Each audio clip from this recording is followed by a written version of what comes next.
जय श्री महाकाल। तंत्र साधना एक ऐसा मार्ग है जो कि बहुत ही पेचीदा है, जिसमें गुरु का मिलना बहुत ही मुश्किल होता है। कई जन ने मुझे यही पूछा है कि हम गुरु किसे बनाएं और हम गुरु को कैसे ढूंढें। तो कई सारे लोगों ने ये कहा है, तो मैं उन सबकी मनोभावना समझ सकता हूँ कि उनको कोई सही मार्गदर्शक नहीं मिल रहा है जिससे वो भक्ति भजन, ईश्वर भजन और समर्पण भाव से वो सेवा करना तो चाहते हैं, लेकिन जो ये चारों तरफ अंधकार फैल रहा है हमारे तरफ, और क्या सही है क्या गलत है, किसे हम सही माने किसे हम गलत माने, वो एक तरीके की बहुत ओझल होता चला जा रहा है कि कैसे क्या हम करें। उन सब परिस्थिति में आप लोग इस बात का ध्यान रखें कि अब जहाँ भी या कहीं भी दौड़ दौड़ के गुरु ना बनाएं। आप लोग गुरु जीवन में एक ही बार बनाए जाते हैं, इस बात का विशेष तौर पे ध्यान रखना चाहिए आप लोगों को।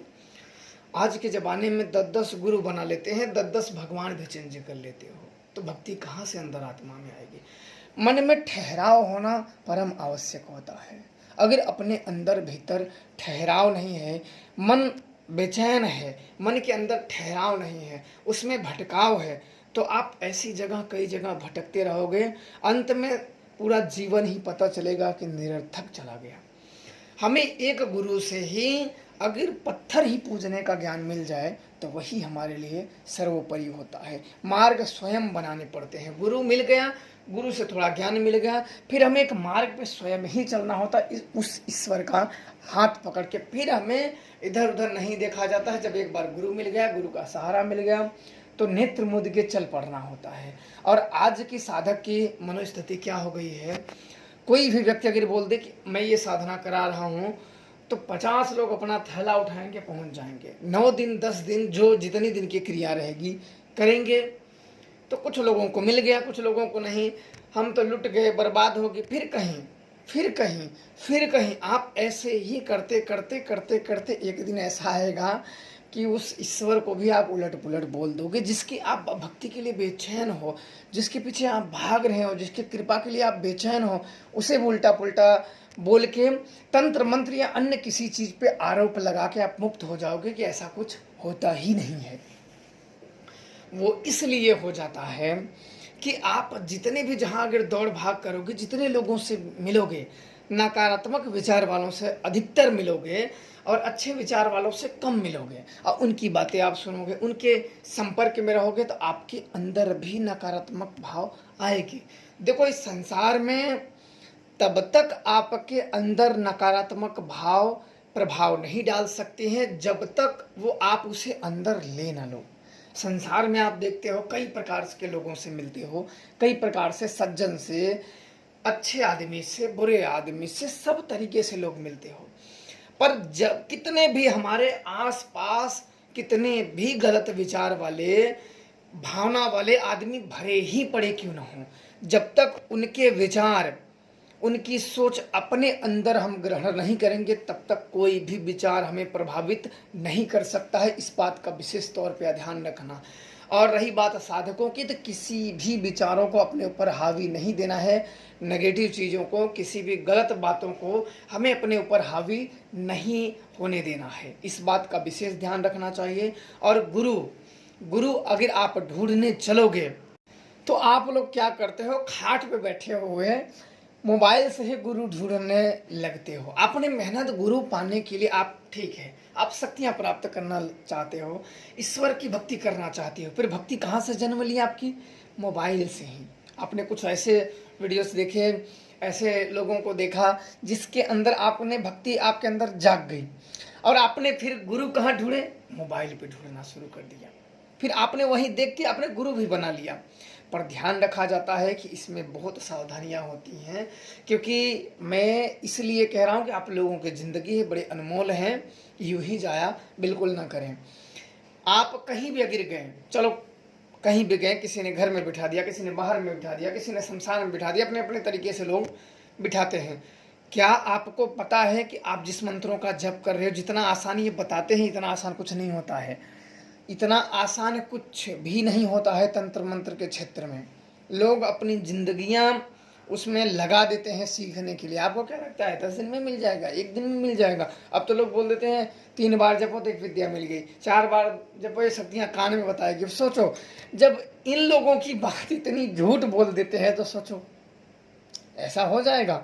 अगर इतनी शक्तियाँ तो बिल्कुल, ऐसे तो आप पान भी लेने जाओ तो इतनी जल्दी नहीं ले सकते हो, इतनी जल्दी तो आप पान भी नहीं ले सकते हो। तो क्या पान की दुकान शक्तियाँ हो गई, ये दो मिल जाएगा, ये दो, सब मिला जुला के बस समझो एक ही चीज़ का फंडा होता है कि बस आओ कैसे भी हमें दो, बस कहानी। लेकिन ध्यान रखा, अगर आपके अंदर भक्ति जागी है तो आप सर्वप्रथम क्या करें कि कुछ अपने शास्त्रों का, वेदों का अध्ययन करें। अध्ययन करने के बाद कुछ भक्ति करें और उनसे प्रार्थना करें कि हमारे लिए एक गुरु भेज दो।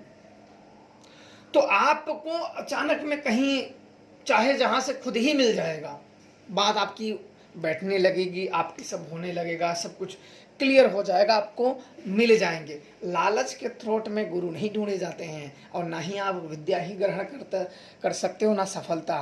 कहते हैं लालच की पूर्ति कहाँ होती है? लालच सदैव दुख देता है, इच्छाएं सदैव तकलीफ देती हैं। गुरु वो होता है जो बाहर एक मटके की तरह होता है। जैसे एक मिट्टी है तो मटके को संवारने के लिए कैसा होता है, उसे अंदर से संवारता है और ऊपर से पीटता है, उसे कठिन मार्गों से। उसके लिए मार्ग सरल मत करो। कोई भी गुरु होता है उसके लिए मार्ग सरल नहीं किया जाता है। अगर उसके लिए मार्ग सरल कर दोगे तो उसके लिए जीवन में तो कठिनाइयाँ और बढ़ जाएंगी। हम कितने समय तक उसका मार्ग सरल करेंगे? उसको संघर्ष करने दो, उसको खोजने दो, उसको ज्ञान अर्जित करने दो, ज्ञान खोजने दो। जब तक खुद नहीं समझ जाएगा, खुद नहीं जान जाएगा, तब तक इस संसार में नहीं चल पाएगा।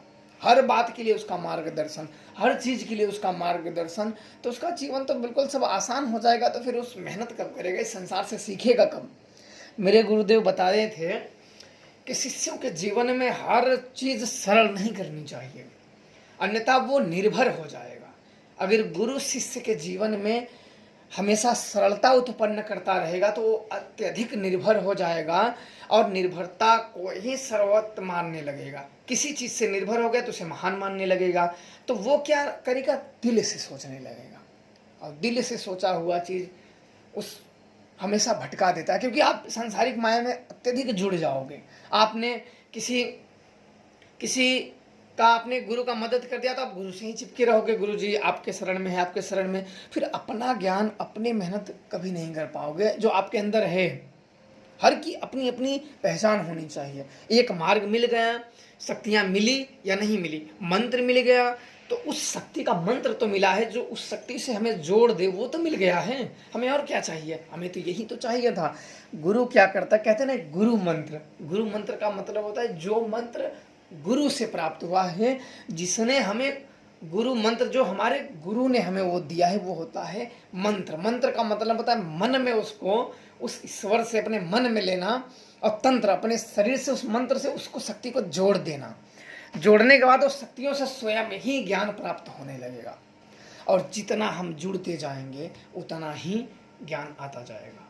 क्रोध, ध्यान रखना, कुछ आंतरिक शत्रु होते हैं, जैसे मोह, लोभ, काम, क्रोध, ईर्ष्या। ये ऐसे 5 आंतरिक विकार होते हैं जो बाहरी शत्रु से भी अति भयंकर होते हैं। इसीलिए इन सब चीज़ों से बचना चाहिए। सदैव पेट भर भोजन मिल गया। अगर आप बिल्कुल साधु संतों की तरह जीवन यापन करना चाहते हो तो पेट से, अगर अपना जो पेट है, पेट भरने की चीज़, वस्त्र, अगर तन ढकने के लिए वस्त्र मिल गया और पेट भरने के लिए अन्न मिल गया, इससे अधिक अगर आपने मांग किया तो आप निर्भर हो जाओगे। अगर आपने कहीं अगर कुछ कर दिया तो आपको ये लगेगा कि हमें अपनी शक्तियों से आप आशीर्वाद दोगे या कुछ करने का प्रयास करोगे, तो इससे क्या होगा, आप जितना करते जाओगे, इन मोह भरे चीज़ों से जुड़ते जाओगे, उतना ही आप इनसे बिल्कुल करीब होते चले जाओगे, और अपने उस तत्व ज्ञान से जहां आप जाने की ठाने हो। एक तो आप जीवन अपना लगा रहे हो इस चीज़ में, साधना मार्ग में ईश्वर भक्ति में लगा रहे हो, एक गलती के कारण आप अपना जीवन बर्बाद कर रहे हो। एक बार एक संत थे, मैंने बताई हुई थी, फिर आपको बता देता हूँ कि वो मुक्ति के बहुत करीब थे, बहुत करीब, यानी उनकी मरने के बाद मुक्ति तय थी। उन्होंने क्या कर लिया कि एक हिरण के बच्चे को पाल लिया। जंगल में वो जा रहे थे, हिरण का बच्चा उन्हें दिख गया। अब उनको ये लगा कि अब हिरण का बच्चा का देखभाल कौन करेगा, वो मोह पाले जुड़ाव हो गया। अब आए, वो खिलाएं, उसको सब करने लगे, खिलाना पिलाना सब कुछ करने लगे। और अंत समय जब उन ऋषि का जब प्राण छोड़ने का समय आया, तब उनका यही ध्यान लगा रहा कि मेरे बाद उसका क्या होगा, इस हिरण का कौन खिलाएगा, कौन देखभाल करेगा। मरते समय अंत समय में भी उनका मोह नहीं गया। इसलिए हमें ज़्यादातर किसी का एहसान बिल्कुल नहीं लेना चाहिए, हमें जितने में रहना चाहिए उतने में प्रसन्न रहना चाहिए।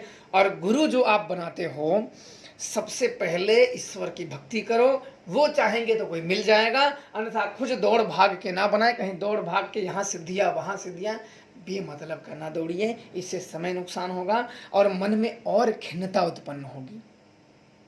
और बेवजह कहीं आप नदी में, कहीं पहाड़ में, कहीं शमशान में ऐसे बेवजह साधना के लिए मत जाया करो, नहीं तो जिंदगी तबाह हो जाएगी। पता लगा कि जिसको आप मान के सिखाने जा रहे हो, कुछ समय के बाद आप देखो सीखने किसी के पास जाते हो, कुछ समय के बाद लगता है नहीं नहीं नहीं मुझे तो नहीं जाना है। क्यों लगता है? इसलिए लगता है कि बाद में आपको पता चलता है भाई इसको तो जानकारी ही नहीं है, ऐसा लगता है। तो ये चीज आप लोग ध्यान रखें कि अपने घर में ही भक्ति करें, कुछ मंत्र मिल गया तो करें, अन्यथा अगर आपने कोई भूत जाग गया, मैंने ऐसे अनेकों किससे जानता हूँ, ऐसे अनेकों लोगों से मिला हूँ कि जिन्होंने गुरु बनाए, जैसे तंत्र मंत्र में आगे आए, गुरु बनाए, पर ज्ञान तो नहीं मिला, पर उसके बदले उन्हें भूत मिल गया। सिद्धि तो मिली पर देवताओं की सिद्धि नहीं मिली, प्रेत भूत प्रेत की सिद्धि मिली देवताओं का नाम कह के। और देखना, भूत प्रेत जो पूजित होते हैं, जो पूजवा दिए जाते हैं, जो शरीर पे आने लगते हैं, भूत प्रेत जो होते हैं, ये एक समय के बाद आपका नुकसान करना तय कर देते हैं। एक समय के बाद आपका नुकसान होता ही होता है, और यह तब पूजित हो जाती हैं शक्तियां, तो फिर आपका साथ नहीं छोड़ेंगे, फिर आप इस जिंदगी को त्यागोगे और वही भूत आपका अपना गुलाम बना लेगा, उसके सेवक बनोगे। और मैं ऐसे अनेकों चीज़ें देख चुका हूँ। मेरा काम है, आप लोगों ने मुझसे पूछा, मैंने बता दिया। हाँ, कोई उच्च गुरु मिलता है तब, सोए सोए गुरु नहीं ढूंढना। इस बात का ध्यान रखना कि आप सोए रहो खाट पे, सोए सोए मन में भक्ति जागी, मोबाइल देख के, फिर उसी में गुरु ढूंढ गए, चलें कहीं कोई सिखाना आरंभ किया तो आप चल गए, फिर इतनी आसानी से कुछ नहीं प्राप्त होता है, कई वर्ष लग जाते हैं, कई वर्ष लग जाते हैं। एक तो गुरु परीक्षण लेगा अपने तरीके से, पता नहीं वो अगली बार हमारे मार्ग में कौन सा रोड़ा उत्पन्न कर दे, कैसा रोड़ा उत्पन्न कर दे। और दूसरा होता है, अगर गुरु ने अपने रोड़ा उत्पन्न कर करके अगर हम वहाँ से थोड़ा बहुत निकले भी, तो पता नहीं शक्तियाँ कौन सा परीक्षण लेने के लिए। आपको पता है जितने भी लोगों को शक्तियाँ प्राप्त हुई, आप अर्जुन का ही देख लो, भगवान शिव ने पशु पदार्थ अर्थ शस्त्र देने के लिए, बाण देने के लिए कितनी परीक्षा ली। बहलिए का रूप धारण कर लिया, सुअर को इन्होंने बाण चलाया तो उन्होंने भी चला दिए, तो परीक्षा तो दे दी ही पड़ेगी। और उसमें अभिमान, लड़ना सब आ जाता है, अहंकार, हर चीज़ से गुजरना पड़ता है, जो कि गुरु करता ही है। मेरे गुरुदेव जब बताए थे कि शिष्य को हर प्रकार से जांचना चाहिए, क्योंकि ईश्वर भक्ति में अगर लेस मात्र भी अभिमान रह गया तो बड़ी शक्तियाँ आते ही अपने उस शक्तियों का इस्तेमाल दुरुपयोग ही करेगा, और दुरुपयोग करके कई लोगों का विनाश ही करेगा। इसलिए अभिमान लेस मात्र भी नहीं होने चाहिए। शिष्यों का काम होता है सिर झुके हों अपने गुरु के समक्ष सदैव, तो वे होता है कि ये भले के कार्य करेंगे, इनके अंदर अभिमानतापन नहीं आएगा। तो आप लोग अपने हिसाब से गुरु देख के बनाए, समझ के बनाए, ताकि आप लोगों की ज़िंदगी है भोगेंगे तो आप किसी को कहना मत कि हमें तो बड़ी कष्ट मिल गया, हमें तो ये हो गया, ऐसा किसी को मत कहना। इसलिए बड़े सोच समझ के विचार के तब ही करना, अन्यथा कई भगवान हैं, भगवान हनुमान जी हैं, शिव जी हैं, अन्य भी बड़ी बड़ी शक्तियाँ, किसी की भी आप भक्ति कर सकते हो, आराम से घर पड़े रहो शांति से। जय श्री महाकाल।